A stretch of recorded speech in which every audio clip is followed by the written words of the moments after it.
Back आपको दोबारा से लिए चलते हैं फैसलाबाद धोबी घाट, जहां पे मियां नवाज शरीफ मुस्लिम लीग नून के कायद जलसे से खिताब कर रहे हैं। अगर ये जज्बा है तो इंशाअल्लाह आपका कोई मुकाबला नहीं कर सकता, कोई नहीं कर सकता। इंशाअल्लाह इस जज्बे को कोई शिकस्त नहीं दे सकता। ये जज्बा कामयाब है, कामरान है, और ये जज्बा असल पाकिस्तानियत है। मेरे भाइयों बहनों, आज मैं कोई सियासी मकासद के लिए, सियासी तकरीर के लिए नहीं आया। यहां पर बहुत अरसे के बाद फैसलाबाद आया हूं और फैसलाबाद को उसी तरह से बारौनक पा रहा हूं। वही रौनकें, वही खुशियां, वही जज्बात आज भी जिंदा हैं। यहां देखो, उधर देखो, इधर देखो, किधर देखो, हर जगह माशाअल्लाह हजूम ही हजूम है। अवाम का ठाठे मारता जज्बा है जिसको शिकस्त नहीं दी जा सकती। इंशाअल्लाह ये जज्बा हर एक को शिकस्त देगा। ये जज्बा उन तमाम लोगों को शिकस्त देगा जो पाकिस्तान को खोखला करने पे तुले हुए हैं। मेरे भाइयों, मैं आज, मेरा दिल बहुत दुखी होता है, कभी कभी बहुत दुखी होता है और बहुत दुख होता है मुझे। हम मुसलसल वक्त हाथ से गंवाते जा रहे हैं। फैसलाबाद के ये लोग आज भी पता नहीं क्यों इतने जोश में हैं। इन लोगों को, फैसलाबाद के लोगों को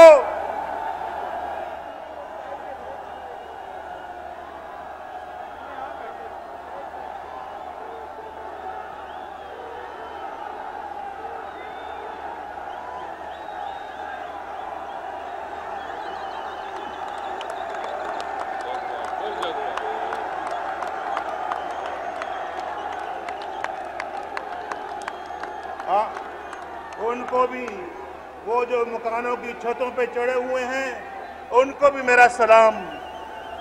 सब इनको भी मेरा सलाम। जो सड़क पे खड़े हैं और सड़क हजूम से भरी हुई है, सबको मेरा सलाम। नवाज शरीफ का सबको सलाम। भाइयों बहनों, बड़े जख्म खाए हैं इस कौम ने, इस कौम ने बड़े जख्म खाए हैं। आपने बड़े सब्र का मुजाहरा किया है।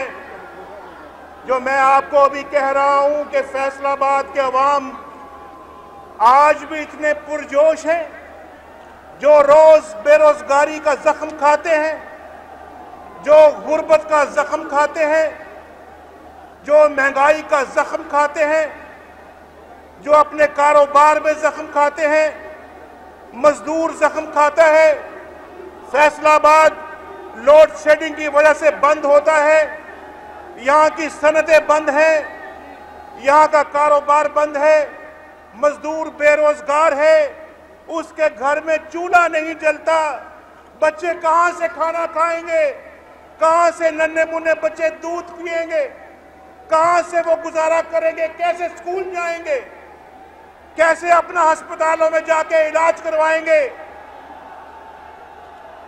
जब उनकी इस हालत में मेरी नजर पड़ती है तो मेरा दिल बड़ा दुखी होता है। मैं सोचता हूं वो दिन कहां गए, वो कहां गए दिन जब अल्लाह के फजलो करम से नवाज शरीफ था, पाकिस्तान में खुशहाली आ रही थी, मुल्क में सरमायाकारी हो रही थी, इंडस्ट्री लग रही थी, तजारत बढ़ रही थी, पाकिस्तान की एक्सपोर्ट्स बढ़ रही थी, हर इंडस्ट्री चलती थी और रोजगार लोगों को मिल रहा था। कोई गुर्बत बढ़ रही थी। पाकिस्तान में बेरोजगारी का खात्मा हो रहा था और पाकिस्तान में कोई महंगाई नहीं थी, पाकिस्तान में कोई दहशतगर्दी नहीं थी, कोई खुदकुश धमाके नहीं थे, पाकिस्तान के अंदर अमन था। पाकिस्तान एक अमन का गहवारा था, तरक्की हो रही थी, मोटरवे बन रहे थे, ये थंडर JS-17 बन रहा था और पाकिस्तान में एक इनकलाब आ रहा था। पाकिस्तान के अंदर हमारे जो फॉरेन एक्सचेंज रिजर्व्स बिल्ड हो रहे थे, पाकिस्तान मिसाली तरक्की कर रहा था। जब आज देखता हूं मैं 12 साल के बाद जो मैं देखता हूं, 7 साल तो मैं मुल्क से बाहर रहा, लेकिन आज 12 साल हो गए हैं। आज हिंदुस्तान कहां पहुंच गया है, आज पाकिस्तान कहां है, आज श्रीलंका कहां पहुंच गया है, आज बांग्लादेश कहां पहुंच गया है, हम कहां खड़े हैं। हम साउथ एशिया में, जनूबी एशिया में सबसे पीछे, और ये लोग हमसे भी आगे चले गए हैं। एक जमाना था पाकिस्तान तरक्की की अरूज पर था। पाकिस्तान का रुपया हिंदुस्तान के रुपए से ज्यादा मजबूत था। पाकिस्तान में तरक्की की रफ्तार 8% से ज्यादा थी, आज 2% है। ये सब इर्द गिर्द के मुखालिफ, इर्द गिर्द के सब ममालिक हमसे आगे निकलते जा रहे हैं और हम पीछे रह रहे हैं। मेरे भाइयों, क्या यही हमारा मुकद्दर था? क्या ये हमारा मुकद्दर था? ये हमारा मुकद्दर नहीं था। हमारे चूल्हे बुझ रहे हैं, बिजली के रेट रोज महंगे हो रहे हैं, पेट्रोल के रेट रोज बढ़ते जा रहे हैं, कहीं खड़ा होने का नाम नहीं लेते। वो जमाना याद करें, वो जमाना याद करें। अगर वो जमाना चलता रहता तो आज पाकिस्तान जनूबी एशिया में नहीं, एशिया के अंदर एक टाइगर होता, एशियन टाइगर होता।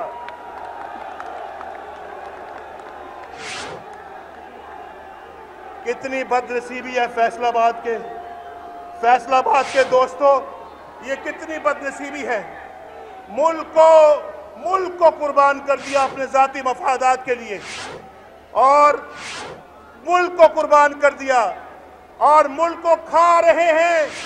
इतनी करप्शन है कि मैंने अपनी जिंदगी में कभी नहीं देखी।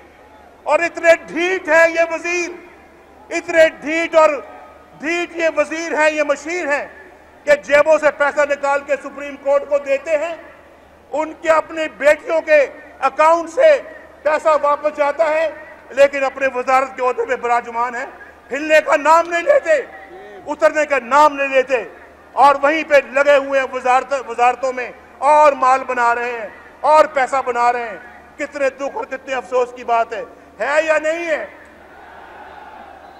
ओ भाई, हमसे बात करते हो तुम, हमें कहते हो कि ये करप्ट थे, हमें कहते हो कि जनाब अपने असासे डिक्लेयर करो। असासे तो अल्लाह के फजल करम से हमने कुर्बान किए, पाकिस्तान के लिए कुर्बान किए। असासे तो उस वक्त भी थे अल्लाह के फजल करम से जब नवाज शरीफ पैदा भी नहीं हुआ था। असासे तो उस वक्त भी थे अल्लाह के फजल करम से जब पाकिस्तान भी पैदा नहीं हुआ था। मेरे भाइयों, मेरा वालिद एक किसान का बेटा था, किसान का। मेरे वालिद ने अपने हाथों से मेहनत की, और मैं चाहता हूं कि इसी तरह आज पाकिस्तान के नौजवान भी मेहनत करके अपने असासे बनाए, सनत लगाए, बेरोजगारी का खात्मा करे, आगे आए। अगर एक किसान का बेटा मजदूरी करके अगर आज वो अपना मुल्क की खिदमत कर सकता है और इंडस्ट्री लगा सकता है, तो मैं समझता हूं कि सबको आगे आना चाहिए। वो वक्त दूर नहीं है। इंशाअल्लाह नवाज शरीफ अल्लाह के फजल करम से आपकी मोहब्बत से आएगा और इन सब बेरोजगारों को अपने साथ लेकर चलेगा। इंशाअल्लाह रोजगार मिलेगा। मेरे भाइयों, मेरे वालिद 1972 शुरू में जनवरी में 1972 आज से कितना साल हो गए? 1972 को आज 40 साल हो गए कि नहीं हो गए? 40 साल पहले इत्तेफाक फाउंड्रीज पाकिस्तान की सबसे बड़ी इंडस्ट्री बन चुकी थी। और वो मेहनत मजदूरी के बल पे बनी थी, किसी वजीर मशीर या किसी वजीर आजम ने नहीं बनवाई थी। नवाज शरीफ तो उस वक्त कॉलेज में जाता था, कॉलेज में, और वो कौमियाई गई, नेशनलाइज हो गई। उसको भुट्टो ने आके नेशनलाइज कर लिया और सब कुछ ले लिया, सारे इंडस्ट्री नेशनलाइज कर ली और सारे असासे नेशनलाइज कर ले। हम किससे अपने असासे तलाश करें? कुछ नहीं दिया गया उसके बदले में, एक दमड़ी भी कॉम्पनसेशन नहीं दी गई और उसको हथिया लिया गया। उसके बावजूद देखिए मेरे वालिद की कुर्बानी, उसकी पाकिस्तानियत, उसके बावजूद उसी साल, उससे अगले साल, उससे तीसरे साल 6 और इंडस्ट्रियां लगाई। मैं वजीर आजम तो नहीं था, मैं ना वजीर था, ना मशीर था, ना मैं सियासत में था। और भाई कभी उन सासों की भी बात करो ना, कोई उन सासों की भी बात करो, सिर्फ जुबानी जमा खर्च नहीं। आओ जबानी जमा खर्च नहीं, आज हकाइक के साथ बात करो, हकाइक के साथ बात करो। कहते हम तब्दीली लाएंगे, तुम जब लाओगे तो लाओगे, हम तो ला चुके इस मुल्क में तब्दीली।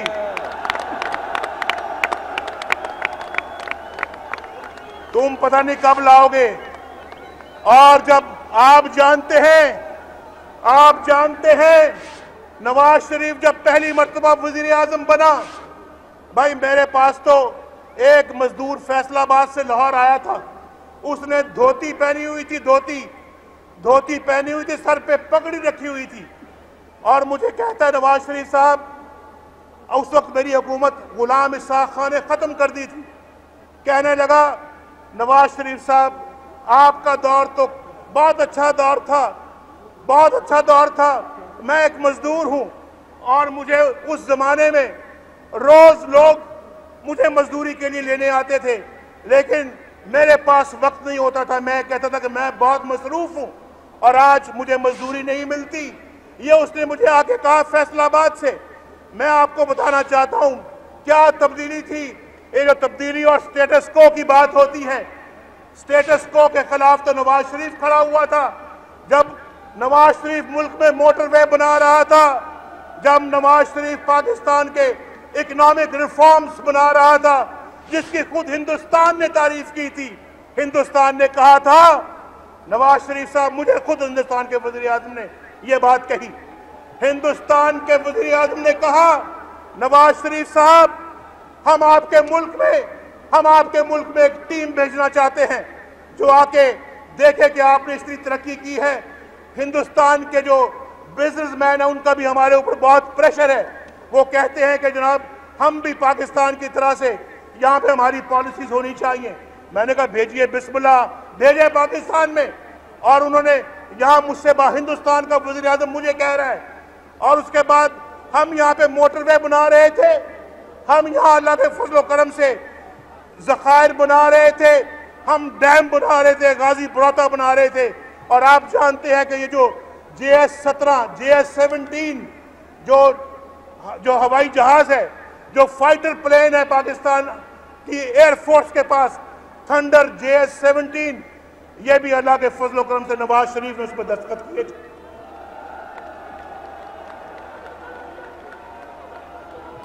इकॉनमी के हवाले से और फिर दिफा के हवाले से पाकिस्तान के अंदर हमने वो तरक्की की। आप जानते हैं उस वक्त हम येलो कैब पाकिस्तान के कोने कोने में नजर आती थी या नहीं आती थी। पाकिस्तान के अंदर आप जानते हैं हमने वो रिफॉर्म्स की कि जो पाकिस्तानी मुल्क से बाहर रहते हैं, वो जब एयरपोर्ट पे उतरते थे, उनकी जराबों के अंदर से अगर $20 होते थे वो भी निकाल लिए जाते थे। याद है या नहीं याद है? हमने रिफॉर्म्स की, उनको खोल दिया, हमने ज़र मुबादला को खोल दिया और फिर पाकिस्तान की तरक्की का सिलसिला शुरू हो गया। नए एयरपोर्ट्स हमने बनाए। एक ज़माना आपको याद होगा कि 2-2 साल तक टेलीफोन नहीं घरों में लगता था। याद है या नहीं याद है? हमने अल्लाह के फजल करम से ऐसा काम किया, एक दिन में टेलीफोन लगना शुरू हो गया। मोबाइल सर्विस किसने शुरू की पाकिस्तान में? मोबाइल सर्विस किसने पाकिस्तान में शुरू की? PMLN की हुकूमत ने। मेरे भाइयों, इतने जो काम हो रहे थे वो उसके बाद जो पाकिस्तान के जो इदारे हैं हम उनको प्राइवेटाइज कर रहे थे, उनके अंदर रिफॉर्म्स कर रहे थे, उनको बेहतर बना रहे थे और वो नुकसानात से निकलकर मुनाफे की तरफ आ रहे थे। और उसमें गुलाम इसाक खान ने जब जो उसके लिए उसने हमारी हुकूमत का खात्मा करने का फैसला किया, हम खड़े हो गए। हमने कहा हम नहीं मानेंगे।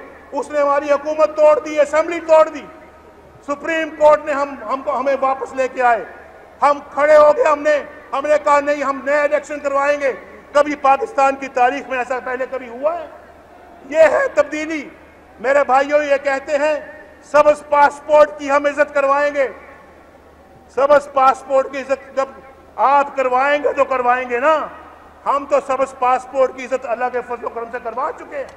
हमने तो, आप मुझे बताएं, जिस दिन प्रेसिडेंट क्लिंटन अमेरिका के सदर की बात नहीं मानी गई, जिस दिन हमने उसके $5 अरब का पैकेज ठुकरा दिया, जिस दिन हमने उसका एड पैकेज ठुकरा दिया $5 अरब का, और जिस दिन हमने हिंदुस्तान के 5 एटमी धमाकों का जवाब 6 एटमी धमाकों से दिया,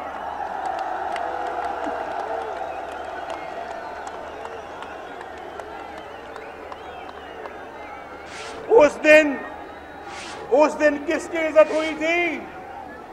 उस दिन एटमी धमाके किए तो किसकी इज्जत हुई थी? सबज पासपोर्ट की इज्जत हुई थी या नहीं हुई थी? सबज पासपोर्ट की इज्जत हुई या नहीं हुई? तो हुजूर, आप तो बात में करवाएंगे, हम तो करवा चुके हैं। हम तो तब्दीली कर चुके हैं इस मुल्क के अंदर। हम तो तब्दीली का एक प्रोग्राम लेकर आए थे जो किसी ने मुकम्मल नहीं होने दिया। कहते हैं बारियां लगाते हैं। कौन सी बारियां? ये 2-2 साल की बारियां। इन्होंने, फैसलाबाद के अवाम ने तो मुझे 5 साल के लिए मुंतखब किया था या नहीं किया था? तो ये 2 साल में हुकूमत तोड़ने वाले कौन होते हैं? कौन होते हैं? हमने पाकिस्तान के अंदर पाकिस्तान के अवाम के मैंडेट को उसका दिफा करना है।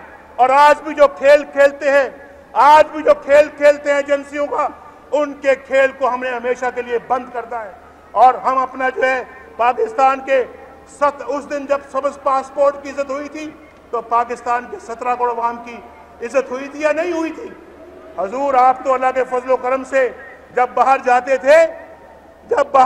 थे तो जनाब वो लोग पहले आपकी तरफ देखते थे एयरपोर्ट के ऊपर, आप पाकिस्तान से हैं, खुशी का इजहार करते थे कि ये वो मुल्क है, वो पहला पाकिस्तान इस्लामी मुल्क है जिसने जो एटमी कुव्वत बन गया है। मेरे भाइयों, आज जरा ये करके तो दिखाएं। आज तो इनको आप देखिए, एबटाबाद में हमला होता है, इन सबकी टांगे कांपती हैं, सबकी टांगे कांपती